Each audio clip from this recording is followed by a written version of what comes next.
We're back. Certainly are. I'm looking forward to this one. We've got Nick Espinosa winging his way all the way from across the pond. Welcome, Nick. Thanks for having me. Glad to be here And virtually. I I haven't shut up talking about Nick since we come back from Amsterdam. We had the pleasure of working with Nick in over in IT Nation. But what I just want to say, Nick, for any of our listeners, obviously might not know who you are. One of the first sort of questions, which we never sent you, I like to ask this one a bit ad hoc, is if we sat around a dinner table and someone leaned over and said, "Nick, who are you? What is it you do? What is it have you done? How would you introduce yourself at that dinner table?" So, if anybody asks me, "Oh, what do you do for a living?" I like to look them straight in the eye and say, "I lie to you." And they usually say, "Really?" And I say, "No." Yeah. But yeah, depending on who's asking. But in terms of my company, we do all things cybersecurity, cyber warfare, cyber terrorism, infrastructure, government compliance, not just US government, but compliances globally. We do a lot of GDPR, for example. And if you ask about me, other than being the chief security fanatic of Security Fanatics, I also write for Forbes. I've done some TED Talks. I have a nationally syndicated radio show here in the USA and some other stuff as well. I like to be in the thick of it. I never like to be bored. And I think one of the bits what really struck home with me is you said that you translate geek, don't you? And that's one of your things what you do, and you simplify things for us laymen. But one of the bits I want to dig into is before we get into the questions is you talk a lot about the five laws of cybersecurity. But one of the questions I want to ask is how can we help, or what advice could you give to our audience so they could get like a bit of a hacker's mindset? Because what I took away from working with you is we need to think like a hacker. So what advice could you give them around the five laws and maybe explain that a bit more for us? Sure. So I think it's important to understand, and I think the most important law of the five laws is the third law: humans trust even when they shouldn't. And so what we have to do in our lives is create a filter of distrust. Now, we need trust in our lives. We can't have a society without it. We've seen, without getting political, we've seen what happens when we have a breakdown of trust between two political parties that have essentially coexisted peacefully, although disagreeing on things over decades, especially here in the United States. But I know it's happening everywhere else. So we have to have trust for the social fabric. We should be able to trust our spouses, our kids to some extent, because our kids lie. But overarchingly, what we need to do is create a filter of distrust in the technological environment around us. Meaning we are living in civilized society. We are blanketed with 4G and now 5G connections. Do we really need to share wireless at a local coffee shop, at an airport, at a hotel, when we're bringing the internet with us wherever we go? It's these kinds of things that we have to think about. Does Prince Ubuntu from Nigeria really need help with his revolution, or is this a fake email? We have to have this filter of distrust in order to really succeed in not getting hacked and also thrive using our technology as well. And I think those are the key things outside of the five laws of cybersecurity. I just recently wrote this into an article. I think the three laws that we have through our entire lifetime is first to learn, second to cope, and third to thrive. And not everybody gets to the third one because, quite frankly, you fall down on the first. So these are things that I think are just beyond important that we, as we are approaching technology, we do. No, I love that. And I love that. I think the key when summarizing the sort of five laws, like the first one is if there's a vulnerability, it will be exploited. And I think that the thing what most humans, they just, it, it was that exercise. Explain the exercise, what you did to us when you were talking about humans trust. Yeah, a lot of IT professionals in a room, and the way Nick got us to trust him was just fantastic, wasn't it, Nick? To explain what you one of the things you do. Yeah, so you can also see the example. So the five laws of cybersecurity was originally an article I wrote for Forbes, and it was also my second of four, soon to be six TED Talks. And before I got to that law, basically at the end of law number two, I said, okay, now before we go on to law number three, please look under your seat for something that my team put there. And in your case, I saw about 100 IT professionals looking under seats for something my team did not put there. And law number three is humans trust even when they shouldn't. And that's exactly what we're talking about. Because think about what I am in that moment. You are listening to me for two full laws, basically break down vulnerability, exploitation, all of these different kinds of things. I am a subject matter expert that you are listening to, you are taking notes on. And so if I tell you to do something, you're going to do something. And that's exactly how we get exploited. We basically fall for these kinds of things in our human life. We all do, no matter how savvy you are. We have to build that filter of distrust because we trust automatically. It's intrinsic to who we are. Overwhelmingly, most of us are good people. Most of us don't want to hurt others. Most of us want to help others. And if you're in a service industry like IT or cybersecurity or anything like that, You have a mission in life to basically make sure that you are ensuring smooth operations and a better day for somebody else. So this is what gets preyed on by who we are. And so we have to really look at that. We have to take care of that. It's an important step, it really is. I love that. And it makes it simple. So that makes it sound simple, Paul. I can see. Sounds really simple, but I can see how some people can get very easily hacked, and Yeah. because people do trust. People trust all the time, and I can spot when he's turned around to you and said there's something under your chair and you've all gone and done it. You've all trusted him, haven't you? Yeah. When you shouldn't have done. Yeah. No, that's it. And it's just like we do email phishing training for customers, and the amount of people that we still get that they know that this training's coming out once a week at a set time, and they'll still click on it and they'll still give us the details. And in fact, that's a Right. good thing because we want to train and educate. So the more they click, the more they get it wrong, the more they're going to learn. And luckily, Right. ours is a phishing simulation rather Right. than real life. But Right. But I Right. think, Well, sorry, Nick, go. oh, no, I was going to say, yeah, every single organization I've ever worked with where there's any kind of phishing training involved, there's always that one person that opens up every single email, no Yeah. matter what it is, no matter how easy it is to spot. And 9 times out of 10, it's the CEO. I'm just, Yeah. just throwing that out there. That's usually how that works. Yeah, and I think the thing is trying to educate, because the other challenge we do cyber risk assessments for organizations where our team for a 30-day period will research and ultimately go hack an organization. And the challenge we always have when we always say there's two types of customers who will purchase from us. Ones that have been hacked and will understand the pain of it, and two where they are very considerate about compliance and they do get it. But some customers just don't get it. And I think the challenge what we have in the cyberspace is there's not that many customers who want to do a testimonial saying that they've been hacked or compromised because it's not a good look. So Nick, one of the challenges is when someone gets hacked, they're not going to go around shouting about it and talking about it. And then also, as humans, like you mentioned, people buy what other people have bought. They like to see a testimonial, see evidence, and it's very difficult to get someone on camera to explain that they've been hacked and the devastation that causes. So, what do you say when you go work with like organizations, because you do this for a living? Yeah. So number one, the very first call we get, the number one call that we get overwhelmingly is, oh my God, help, please. The world is burning down. I've never worked with you, but I saw you on stage or whatever. I didn't know who to call. And the number two call we get is, yeah, I don't want to be that guy. So what do I have to do to make my organization more secure? And it is an incredibly motivating thing to do. And also understand when you're walking in to essentially help somebody with a data breach, it's probably one of the worst days in their business life ever.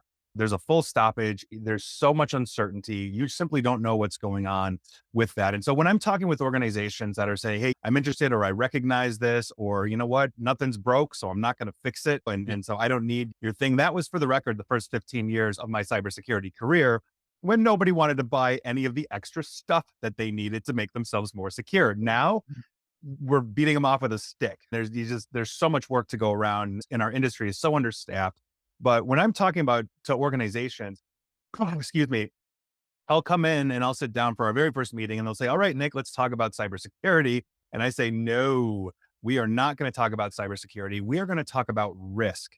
Because if you don't understand in hard and soft dollars or pounds or euros or rupees or whatever it is, how many computers can be off for how long until it's so economically unviable for your company, then how do you know what you're doing right now is right? How do you know your backups are good? How do you know your antivirus or your EDR or your firewall or whatever it is actually functioning the way you need it to function? Can you be down for 24 hours and it's so economically unviable? Or maybe marketing can be down for a week and nobody cares.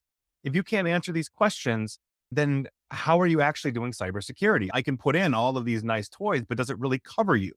And so we have to start there with that. So our first conversations have really nothing to do with cybersecurity so much as it is an understanding of how the organization operates, what their financial risk looks like, and all of that. And then we build the appropriate architecture, design, approach, whatever is needed to actually speak to what it is. And that is one of the biggest problems that we have in when people are trying to sell cybersecurity. We become glorified salesmen saying, look at my firewall, look at my EDR, look at my thing, when it's not really speaking to who they are as an organization. And that's something that I think is wholly missed. And there's a lot of IT companies out there that will try and sell cybersecurity going straight to, and for a low rate per month, you'll be protected on X. And I think that is the absolute worst approach to take, because all you're looking for is that monthly recurring revenue from that client, where I'm talking about, what are you doing? What do you look like? What is your risk? And then we'll build something that is unique and custom to you. And that is, I think, the appropriate approach to take when you're talking about any organization from small to massive. And I work from small to massive. So here we are.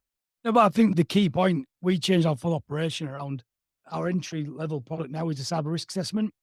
And we've seen some people really taking it up who'll get it, and some people who have got that mindset where it's all about the dollars and a low price each month. And it's exactly like you mentioned there. It's a complete risk conversation. So it's just Right. refreshing to hear that's the way to go. Right. I'm just going to ask one other question while I've got him before we get into the questions. I've got one more. What do you think are going to be the biggest cybersecurity trends we're going to see over the next few years? I think for a couple of different things. Oh, and if I can actually continue my last answer for just like 30 seconds. Also, understand that you should not, if you're an IT company or working on cybersecurity, work with everybody. I have basically gone through the risk management process. I have come up with a proposal for a solution that will indemnify their risk based on what we know and what we've quantified. And they'll look at it and say, oh my God, that is so incredibly expensive. Is there a cheaper option? And my default answer is there absolutely is. And I'm more than happy to set you up with a colleague of mine that will give you that solution. In other words, I'm not putting my name to your bad choices. And that is something that I think is a very difficult thing, especially in the IT world, when there's essentially a scarcity mentality for that, meaning I'm just going to get every client I possibly can because it's revenue and it's safe and it's all this, but you're not doing your reputation potentially any justice there. Now, that said, the trends that are coming, I think in the next couple of years, one, obviously, we continue to have a huge push for identity management solutions, more advanced identity management solutions, supply chain risk. Every Sunday, I do a breaches of the week video and podcast, and it gets longer every week. Been watching them every week. Get very good. Thank you. And and it's everybody's hacking everybody. So those are things out there. But obviously, what's changing the game right now is large language models like ChatGPT, Google Bard, all those kinds of things, because it's not just the fact that we can have it write term papers for lazy, college students. It's also the fact that we can have it write malware. The other big issue that we've got is we're using LMs and other artificial intelligences and platforms like GitHub to write legitimate code to, let's say, connect, one API to another or whatever you're doing. And studies have shown that while the AI can do it and can do it successfully, it's not always the most secure methodology compared to an experienced developer. And so as we are going through this, what we're going to see is a lot of issues coming around the Chat GPTs of the world. I just wrote an article on what essentially an information warfare campaign is going to look like, because it's going to drop a supercharger into disinformation coming out of Russia and other places. I literally had it write a fake article for me that I put in the article that I wrote, a fake opening paragraph for a 2028 US presidential candidate that is being accused of murdering somebody 20 years ago and trying to cover it up. And it was terrifyingly good at basically writing an opening news article paragraph for that. So these are the things we're going to see, not to mention the malware evolution. While we may strap controls around the Chat GPTs of the world, any major government with access to an LLM that has the desire to hack can use these for disinformation, malware, all this kind of stuff. So I think that's going to be the next challenge that we are going to look at to see how do we start combating this. We're starting to see that coming out of Stanford and all that with Detect GPT, but we've got a long way to go on that. So I think that's going to be a big one outside of identity management, supply chain risk. It was quite interesting. So you've got ChatGPT now, don't you? Yeah. You've been using it. You've been using it. Yeah, I've been using And I it a think lot, yeah. I've been playing with it and a couple of different models. But what sort of blew my mind was I'm like the non-technical one out of our team and of our senior engineers. And I was able to use this artificial intelligence to write me PowerShell scripts. And the PowerShell script was great. And our senior tech, he was like, how on earth have you been writing these? And I'm like, I'm using artificial intelligence. And all of a sudden, and you're thinking, it's Paul sat there going, what's PowerShell? How can we explain PowerShell to non-technical people? And Like Paul. someone help me. Yeah. Go on, Nick. Yeah. So PowerShell, basically, if you're looking at Windows, for example, you have all these nice icons, you go from point A to point B.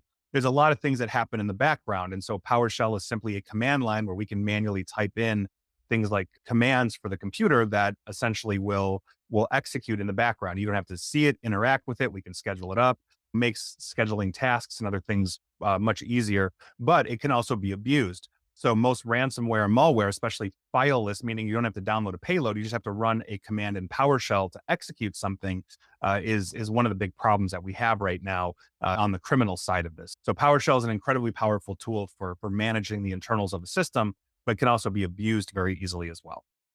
And all of a sudden, we've now get got that. we've now got artificial intelligence that know. can do this. So do you know when It's- you go click on your button, and Yeah. it restarts the computer? When you get my computer's running slow, our lads are saying it needs updating because it's been patched. We're using PowerShell to run automations in your machine, but then we can also use that to do malicious activity on your machine Right. as well. Yeah. And all of a sudden, you need to be like an expert coder to do that. But we can use ChatGPT to write that for us. It's like crazy. We'll give you some examples when we go out, Paul, and Yeah. show you. All right. Yeah. Um, It's going to put people out of business, to be perfectly honest. Yeah. I had it write me for ISO 27001. I said, okay, write a risk management process in detail. And it took a couple of tries, but it spit something out that I sent to a policy writer friend of mine. And his exact response was, oh, blank, I'm out of a job in 6 months. It's You know, interesting. I've just put an Yeah. article together where I've predicted these 21 jobs that are going to be discontinued because of this artificial intelligence. But what I mean on that though, I think you just hit the nail on the head there, though, Nick. Is people are getting scared of it that they're going to lose their jobs, but you still need a human element. So what I keep saying is people and companies who are using artificial intelligence are going to replace people who are not. And I think what you're going to be able to do is automate a lot of the more tedious tasks. So I always talk about, I'm dyslexic, Nick. So I always talk about I've been using these tools for a long time because if I didn't, I won't be able to communicate and collaborate. You only look at tools like Grammarly and things like that. They're technically using that sort of model to learn the languages. And I think it's something that's just going to keep coming down the pipe. But I'm just mindful of time because I got Nick for ages. Yeah. I'm going to hit him because I want to know I want to get into the mindset of what makes him think and tick. Yes. So I'm going to hit him with first question. So what are 1 to 3 books that you've read that have greatly changed or influenced your life, Nick? yeah, I just in thinking about that, I think one of those from my business life was Hidden Champions of the 21st Century. And it is one of the most fascinating books if you've never read about it, but it's those people that have found a niche in the market that they're able to corner 80% of a market you wouldn't even think about. One of the examples they give is there's one company on the planet that owns a technology that goes into the piston wells of engines and cleans them out or machines them or whatever it is. And everybody from Ford to Ferrari has to use them. They're the only ones that do it. There's another guy that hand builds church doors, but it's specifically for Greek Orthodox churches made before 5 or something like that. And he has something like a 10-year waiting list and can charge whatever he wants because he's the only one that does it. And I thought to myself, that is just absolutely fascinating. What is a niche that I can look at? Because you throw a stone, hit an IT company, right? Throw a stone, hit a cybersecurity guy. And how can I position myself? What would make me unique? Which is why I work very heavily on Nerd to English translation, because I come from a technical background, but the world needs to understand it. And so that's what I do. Another book that I really like too is The Outliers by Malcolm Gladwell. I don't know if you've ever read it. I read that one. Yeah, it's a fascinating book. And I just found that interesting because you have some of the most brilliant people on the planet that just never made it. They just never made it. And I thought that was really interesting. Like some guy that's like a machine shopist, he does like machine shopping or something like that. And he has a cosmological model of the universe. Like that's where his mind is, but he just like the circumstances in his life just didn't allow him to get the education to publish, to be the next Stephen Hawking, even though he's got that mind. And it was really fascinating. And I'd say the last book, if we're going for 3, is, and it sounds like a gimmick, but honestly, I think it is one of the best tools to understand how to communicate with others. And it is called The 7 Habits of Highly Effective People by Stephen Covey. That book, interestingly enough, we talked about paradigm shifts. That book was a paradigm shift for me in how to actually communicate. It improves relationships, it improves business, it improves everything. And it sounds like a total, like, oh my God, like a schlocky gimmick. But I have to say, there's a lot of meat on that bone. It was good. I love that. I've read the third one. I haven't read the other 2, but I've read the third one. Yeah. Cracking book. And I think the third one, Yeah. I think that is that one about, I love on the third book, Sharpen the Saw. I love that one. I love Sharpen. Yeah, And I yeah. think you continually learn. But the interesting one on Outliners, Mike, that book, what he says, like, 'cause I know you two haven't read that book, I don't think you haven't. No, And what he sort of says is you think, I link it back to marketing as well. You always think, like, we built this amazing product, this amazing service, but if we can't communicate out to the masses and we can't explain that intrinsic value, lesser products are going to beat us. yeah. Right. And I really, that was one of them first ones where I read that. I was thinking, it don't matter how good our products and services, if we can't communicate, we can't work on that craft, making sure, and especially in the world we live in now.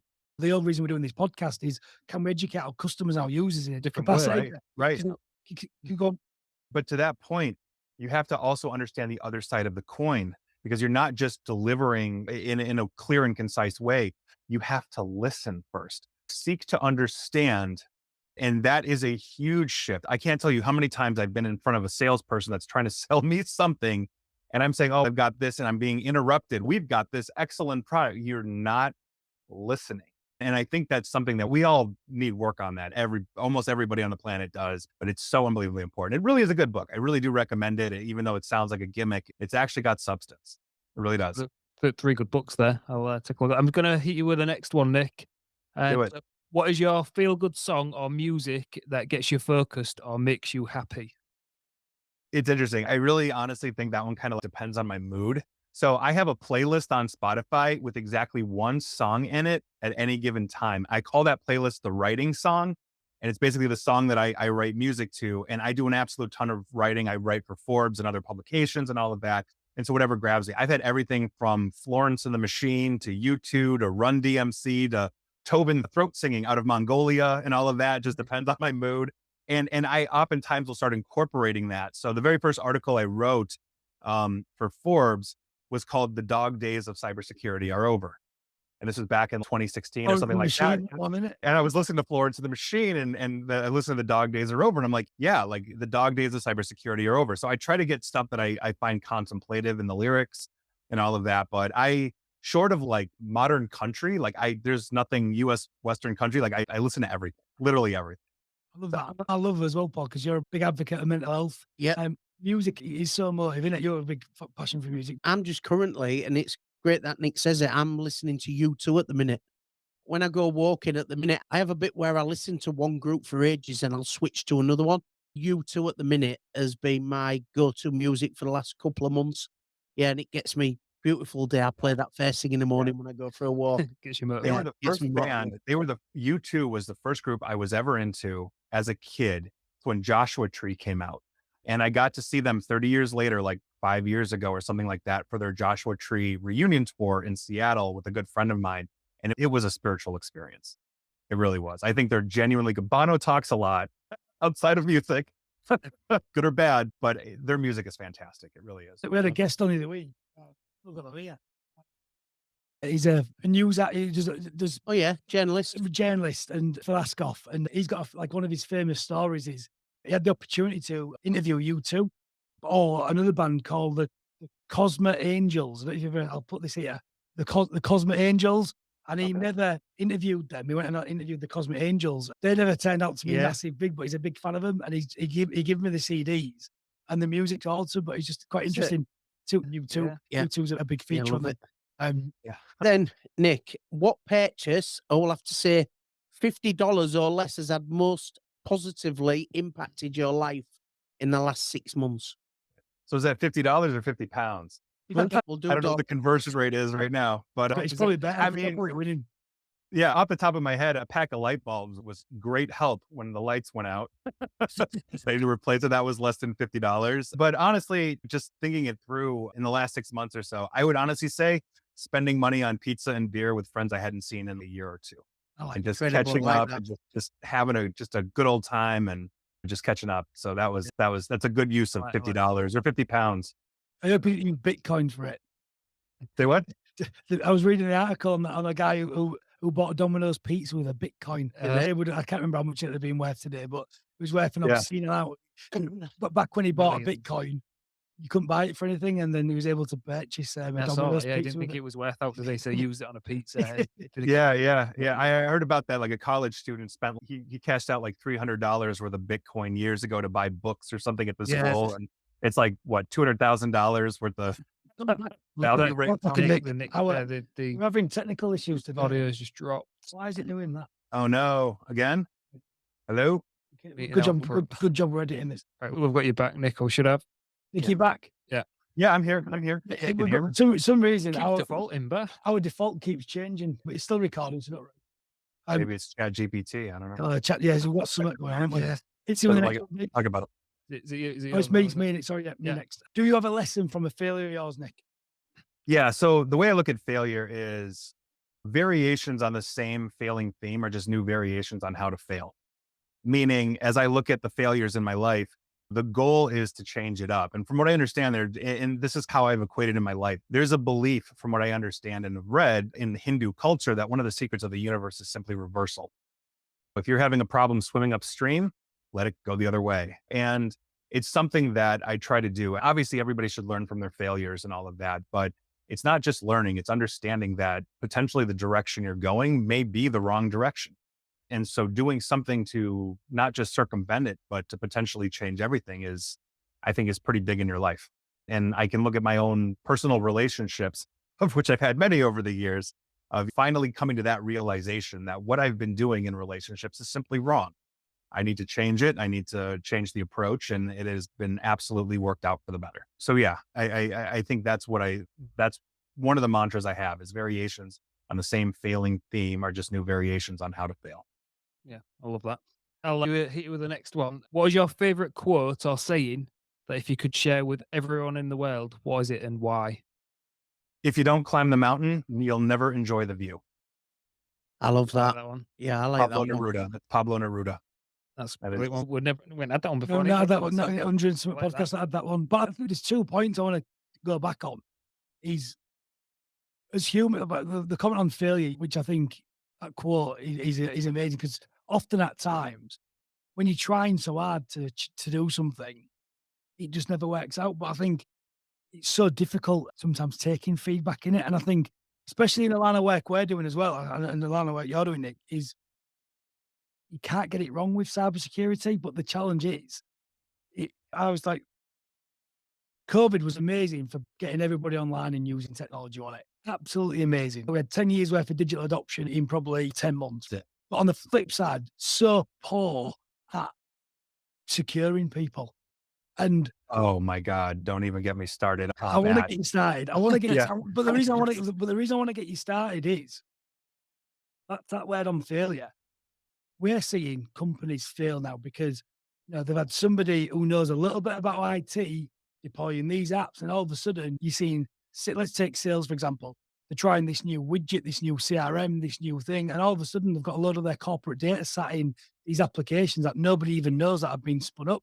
So, what would you say? Because I think there's a real big opportunity at the minute for organizations to fail and understand they've got it wrong, but it's getting them to see it. So, if you're going to go off on one, go off on one. Yeah. So if you're talking specifically about that, the goal of any organization should be able to understand and quantify their risk first before attempting anything. That mitigates the ability to fail. Or if you fail, it's a lot more soft of a landing than it is like jumping off a cliff. So in that sense, when you're talking about failure, approaching failure, knowledge is power. Knowledge of that you've checked every box, you've considered every avenue to the best of your ability. And if you fail, then an understanding of where you dropped and then how to potentially change up the game. We're all human, and that's something that is incredibly important to understand. And even though the chat GPTs of the world are coming and they're being integrated into things like robotics, I swear I'm the only one that's ever seen Terminator on this planet. But that aside, I think as you're looking at this and you're trying to really understand what failure is, I think it's an important aspect of human life. We don't grow without failing. And so making sure that we're failing up, I think is one of those things that is so beyond important, but it directly speaks to who we are. And I think that's how I try to approach this as well. And so as we are continuously adopting new technologies, as we are continuously growing a threat landscape, it's my job to keep up on it every single day. And therefore, as I'm advising clients from, again, small to Fortune 100, I am giving them advice on the ground based off of the experience and evidence that I have, as well as what I know has so far consistently worked well. And that may not work next week when somebody innovates around it and now we change. And that's one of those things that is just so unbelievably important to understand, especially about cybersecurity. No, I love that. And I think you're a big fan of failure as a feedback. And I think in your role, Yeah. moving to head of customer success, that was a big shift for you. Any comments you want to make on that? No, it's the same. We all strive for positive feedback, but we only grow from the negative feedback, don't we? So we look at the negative feedback as gold now. We pick that up and we learn from it. What have we done wrong? What can we do better? And once you've adopted that, I think things will change for the good. You take the negative and turn it into good. I think that's why it's vital. What we're talking about is when we're doing these cyber risk assessments, it is painful when we do pull the keys to the kingdom out. But I think we've got to fail and go through a process like that. We've got to make it safe. And I think What would you say, Nick, around that in terms of especially IT providers? We do speak geek, we do talk feeds and speeds and all them things. What else could we do to make it more safe, do you think? I think so for a lot of IT providers. I'm not saying you guys, but I see a lot of IT providers that say, "Oh yes, we're going to give you a risk assessment," and they come in and they'll run like a simple asset identifier scan, and that informs them of, okay, here are the gaps in Active Directory, and here's all the stuff you can buy from us that will fix all of those things. Where we've never done a risk assessment in a week. Our average risk assessment is 3 to 4 months, and we like to say by the time we're done with you, you can't say you haven't been told, because we are looking at good, bad, and ugly. And my job is literally just to rip the Band-Aids off. My job is to tell you where you are failing right now so that we can fix it. And if we're not approaching it from that standard, then that is something difficult. If I never sell a product to a client, I'm still fine because that's not my job. That's a very secondary thing. And that's one of the things I think that IT has a big issue with, because selling products, whether it's licenses or hardware or whatever it is, tends to be a profit center. So divorcing that from an actual risk assessment, I think, is a very difficult thing for a lot of IT companies to do. Yeah, but I think the challenge is, I just look in my own our own region here. Everyone gives them away for free, give things away for free, and don't put the time in it. You said 3 months. We take 30 days on our first side of our assessment. You've got to put that way. Yeah, I think Yeah. it's getting that investment. Yeah. Yeah. Yeah. And my first engagement with any client is an assessment. It is expensive. And it shows me that they are invested in this. It shows Yeah. me they have skin in the game, if you guys have that expression across the pond. But that is something that I think is unbelievably important. And I see this. Oh, we had an assessment and they didn't charge us anything. I'm like, look, I will run circles around that assessment. And here's why. And yeah, to that point, I think you have to start there with anything. Just like onboarding a client, I advise because I have plenty of IT companies that I consult with that are going down this road. And one of the first things I tell them is, if you're onboarding a brand new client, why aren't you onboarding them like a supply chain due diligence scenario? Get the answers. Now you understand them better. You've got a better lay of the land. You know what you're going to have to fix. There's a lot that goes into cybersecurity, but I think a lot of it is missed as well, which is why I was in Amsterdam yelling at everybody for half a day. A job, right? No, but you was, and I think what I took from it again even more is, simplify, just completely simplify the message. And again, there's got to be an intrinsic value. On our side, risk assessments, what we say is to make people feel a bit more comfortable. If you don't think it's value, what we're charging you, and when we show you that assessment, if you don't think it's worth the value, I'll give you your money back. That's what we've started saying. But the amount of data we have and what you can get, just not thinking, I think that's the challenge. And that you don't know what you don't know is the one I love. But I think we should listen to the next one, Paul. Yeah, we're hitting with the next question, but can I Go on. ask, Nick, can I ask you something else? Because Sure. I'm really interested with what you do for a living and what on a daily basis. Tell us something that keeps you up at night. Good question. That keeps me up at night. Honestly, there's not that much anymore. My biggest concern is, one of the things that we do is we track disinformation for very specific clients. We have clients, for example, that get fatwas issued on them from ISIS and Al Qaeda and all this kind of stuff. And understanding that we have a very serious problem with extremism in the world, but that extremism is improving. And what I mean by that is they're improving their game. They're honing their message. They're looking less extreme. And so that's an issue. So for example, we have neo-fascists here in the United States, and we used to be able to tell skinheads from everybody else because they shaved their head and they were tattooed up. Now they can wear business suits and they're flying under the radar. And so as we are continuously improving that, the disinformation game that is spun by extremism is also continuously improving. And so if something's keeping me up at night, it's those kinds of things, because I've got clients that are directly impacted by that as we work with political campaigns, as we work with governments around the world that are trying to stem this tide of this just having a misinformed population. And that is something that is deeply concerning to me right now. It really is. Thank you for that. Back to the normal questions. In the last 5 years, what new habit or belief has had the most profound effect on your life, Nick? Honestly, my reading regime. So I try to read every single morning. It's difficult when I'm traveling, but every morning I try to wake up and I'm reading news sources from around the world. And being here in the United States, I start in Asia because they wake up ahead of us. So Asia, Australia, like APAC, and then I move to the Middle East, I move to Africa and Europe. I'm reading everything from the BBC to France 24 to Der Spiegel. If I'm talking about Europe, Sahara reporters in Africa and a whole bunch of others. And then I come back to North and South America just to keep up with my day. And I feel that has kept me incredibly informed on various things. So, for example, they almost had a revolution in a couple months ago in Brazil when Bolsonaro's people stormed the Capitol and all that kind of stuff. That directly impacts clients of mine that are involved in those situations. And so it keeps me ahead of the game. It keeps me informed for the world. And I carve out intentionally morning of just having my coffee, reading news, all that kind of stuff. That is something that I think has drastically improved just my awareness of things that are going on. I've always been politically plugged in, but now I feel like to the nth degree, I've got more understandings on everything, including Brexit, for example. You know what I mean? I'm read up on that. So here we are. Any tips in terms of any gadgets or tech or sites you use to help you bring that information together? How you use?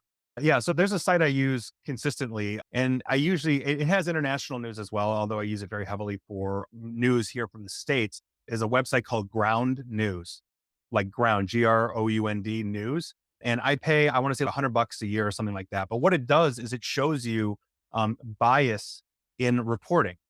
And so you'll have a news source that is, let's say, very right or very left. It might have high factuality or low factuality or mixed factuality, and it aggregates this for me. So if I'm interested, let's say, in a specific topic, let's say the Bolsonaro attack on Brasilia, the capital, I will get news sources from the right, from the left, from the center, and they're ranked for me. And it also has a feature called blind spot. What am I missing?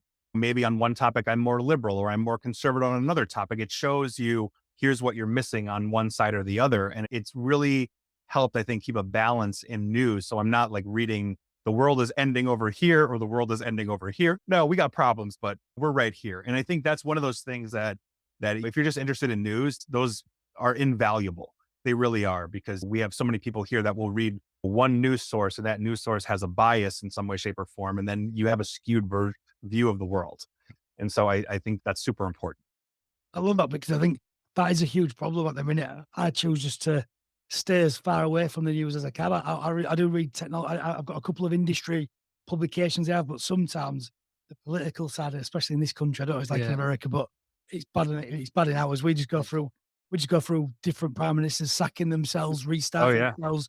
And for me, it just gets me where I think, how on earth can you just quit because someone doesn't agree with you? Yeah. It blows Yeah. my mind. I think I'm definitely going to check that one out. Definitely. Yeah, it looks good. Yeah. Your question. Yours, now, Liam? You're on me. You're Yeah, on me. yeah, we're on, yeah. In the past 5, no, sorry, I've Knowing done what you it know wrong. I'm doing it now. wrong. Knowing what you know now, what advice would you give yourself at 18? And what advice would you ignore? If I basically had a time machine here, which is what I think you're saying here, first things first, I'd have to go kill Hitler. That's just etiquette. But then I would go back and I would talk to my 18-year-old self, and I would literally look my 18-year-old self in the eye and say, don't change a damn thing. Don't change a damn thing, because I think right now who I am is pretty good. And I've had successes, I've had failures, I've had disastrous failures. And all of those things in my life have basically led to a series of decisions, choices, and education that make me who I am today. And if I were to remove any of those elements, I think I would be doing myself a serious disservice. Even the crazy X's, you got to go through it to understand what a crazy X looks like. This is what we're talking about. So I would literally say, don't change a damn thing.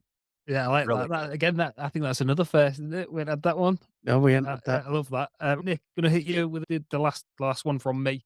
So at times we all feel burnt out, unfocused, unenergized, and overwhelmed. What is it you do, or what questions do you ask yourself to sort of get your mind frame back on track? Isn't that what crack is for? Seriously, though, honestly, for me, it's just about unplugging. It's finding those moments when I can recenter. And I travel a lot. I travel globally, and I'm constantly traveling all over the place. And so I actually like longer plane trips. And the reason being is just given who I am and in cybersecurity, I never use wireless on the plane. Therefore, I'm never on the internet. I'm 30,000 feet in the air, flying over whatever, and I have time to decompress. I can write. Nobody bothers me. Nobody calls me. There's no incoming messages. I can read. I can do essentially what I want with that. And I feel like that is one of those moments where I can do that. And I find that in my life, like if I'm just overwhelmed, even if I'm on hard deadlines, I'm like, all right, I'm taking half an hour to go take a walk, to do something to just get out of it. At the end of the day, if I'm half an hour late, it's not going to be the end of the world. It's not going to be on my tombstone. So you just have to take the time for yourself whenever you need it. And And things work themselves out in the end. They always do, no matter what. Time is the healer of all. Just to add to that, 'cause we always talk on previous podcasts about what we do to switch off, and because we're all in technology, we sometimes struggle to switch off and turn our heads away from technology. How are you at that? Are you good at detaching Yeah, from yeah. technology? Yeah. So people are like, oh my God, you must have like your house might be just totally wired with smart home, everything and all of that. And my answer is no. The only IoT thing I have in the house is a printer. And because we're in the United States, I have a gun next to the printer so I can shoot it if it makes a noise I don't like. Other than that, I am pretty unplugged. I don't even have a smartwatch. I've got a mechanical watch on. Right. You know what I mean? So I like love that. I enjoy technology. I embrace technology. I love technology, but yes, that's one of the biggest issues that we have. We've seen studies that have shown attention spans, especially in younger generations, are getting shorter. Like people can't sit through 90 minutes worth of a movie without going to their phone and looking through stuff. And I think we do ourselves and our kids a disservice if we're not unplugging. So to that point, yes, I spend a lot of time unplugging. Now, the one place that I've had to plug into is I love reading, but I have a Kindle as opposed to books anymore. A Kindle is much more practical. So that is an unplugged technology, if you will, because you can only do one thing with it. I'm not Googling anything. I'm just reading. Yeah, And so there you go. that's good. I No, like no, that. no, I love that one. I do love that one. So, Nick, who in the world would you like to interview, past or present, and why? Oh, so there are, I think, so many people that I would love to interview. As I mentioned, I have a radio show here in the States, and I actually got to check one of those people off my list in the Wow. last year, and that was Neil deGrasse Tyson.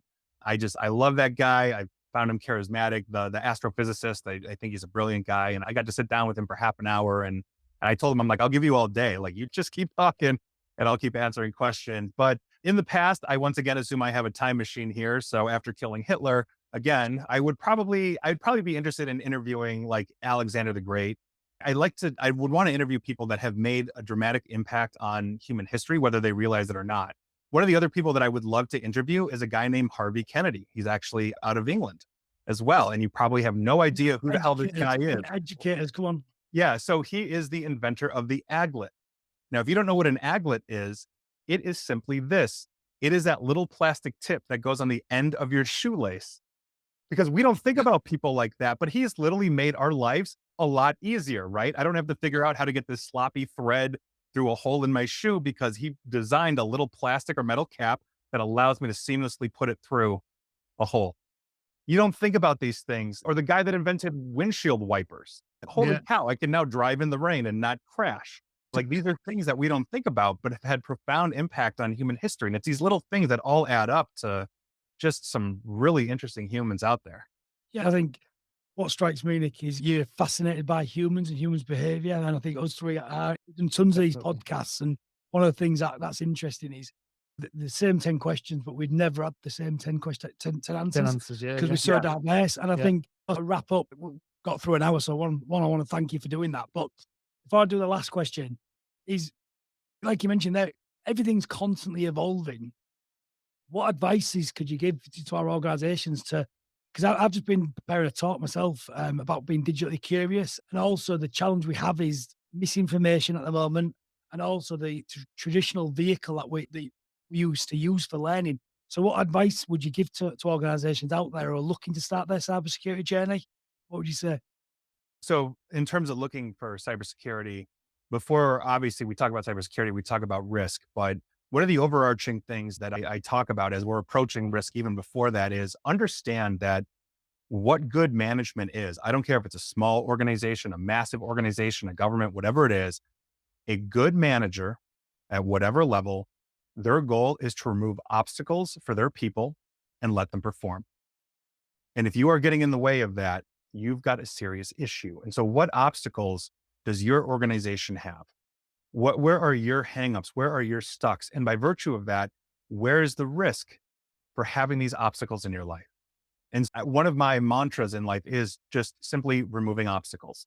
And that's how I approach every single client. I'm removing the obstacle of a cyber threat from you. I'm removing the obstacle of downtime from you. I'm removing the obstacle of reputation damage. And I think that's something that is oftentimes missed on the general population. All I'm trying to do is remove obstacles. If you've got kids, you're trying to remove obstacles by putting them into good schools, by getting them a good education, You have a spouse, you're trying to remove obstacles so that he or she can succeed in whatever they want to do by you helping make their life easier. This is what we essentially do as humans, as we interact, as we trust, as we form relationships. And if we don't understand that should be one of our core goals every single day, then what's the point? So by virtue of that's essentially how I try and live my life. And that's essentially how I approach business in general. Love that. Great What's answer. that? Love it. So last question.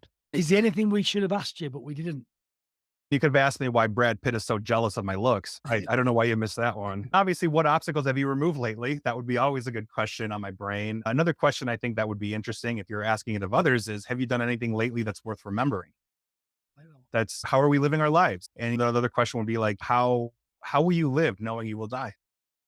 At some point, I'm checking out. And as I'm looking back, is it, oh, I made all my deadlines and worked 100 hours a week? Or was it, you know what? I had a good life. I did this. I interacted with whatever that is. And I think those are important questions anybody should ask themselves. I love that, man. I think we were just talking over when we was getting a coffee before the podcast, weren't we? He just said, you know, what have you done this week? And I've been playing like a veterans rugby, past it now, but part of it was just building connections Yeah. and bonds. And you've been doing the same, haven't you? Yeah, I've been doing the same. And looking, Nick, I can see in the background you're a big Star Trek fan. You could say that. Oh, wait Yeah. a minute, you've What, gone it's again. gone again. What is it? We need to start with the odds. Yeah. So I think Nick's controlling it remotely. Yeah, I think Nick's. Are you back? Hey, now? back, Nick. what? I'm here. I'm here. So I can see that you're a big Star Trek fan. It's Yes. Yeah. when I was younger, I used to love Star Trek, and I still wish it could happen now Can you because do it? I can't do it. yeah, it's that. I can't. no, it's so hard Is for it- me to, Is it that? know, But everybody in my life can do it except for me. I just wish it could come to life because I get real bad anxiety when I travel. And I just wish I could be on the beach one day, then sat in my house the next door, vice Transporters. versa, and get rid Yeah. of all the middle bit. And I always talk about Star Trek. Yeah, I love it. Yeah, but one of the things that people miss about Star Trek is, and Gene Roddenberry, the creator of Star Trek, was very particular about this, is that Star Trek comes about through human struggling, through human strife.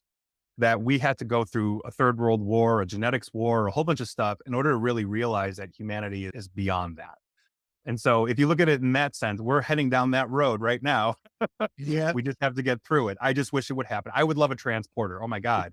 Are you kidding me? I could be, man, we could all hang out right now and then hit the pub and then I can come home. You know? Well, you have anxiety with travel. Though. Remember the time I went to Brighton? Oh, yeah. Yeah. So I mean, the distance are nowhere near like Nick, but in England, anywhere further than an hour is a long time in England because it's quite a small country. Brighton for us is about 6 hours. 6.5 hours. This is I like, showed resilience. yeah, we can get to America in the same time, can't we? Yeah. Yeah.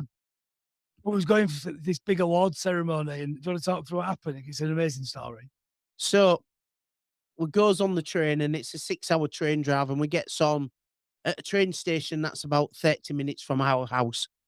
And we're about 4 hours into the journey, and my wife suddenly said to me, Paul, where's your suit? So your dicky bone black tie. And with that, my heart just sank. It was hooked up in the back of my car. And so we proceeded when we got to Brighton. I had to run around the local town, finding a suit that fit me, and I'm not a 32. And then I proceeded for a guy to alter the suit for me to make it fit. So just talk about, because Nicola, this question is, what obstacles did you take out the way? So obstacle one was, So obstacle you one, found a tailor. I found a tailor. Obstacle two, Obstacle two, he had to make the suit larger, and how many hours did you have to do this? about 6. But he did. Oh, another obstacle was I went to see how much it would cost to go back home, and I came back onto the platform, and everybody had gone. There was just me stood on the platform on my own. I'd missed the train. Oh, it was just, but it showed resilience, and we got there. And when we took the pictures at the award ceremony, me and my wife looked $1 million, and I said to her, "Do you know what? Can you, anybody, social media, nobody knows what hardship went me out that photograph." But yeah, it's amazing. It's just, it's a story I've never lived down. Yeah. And it's funny. So I can relate.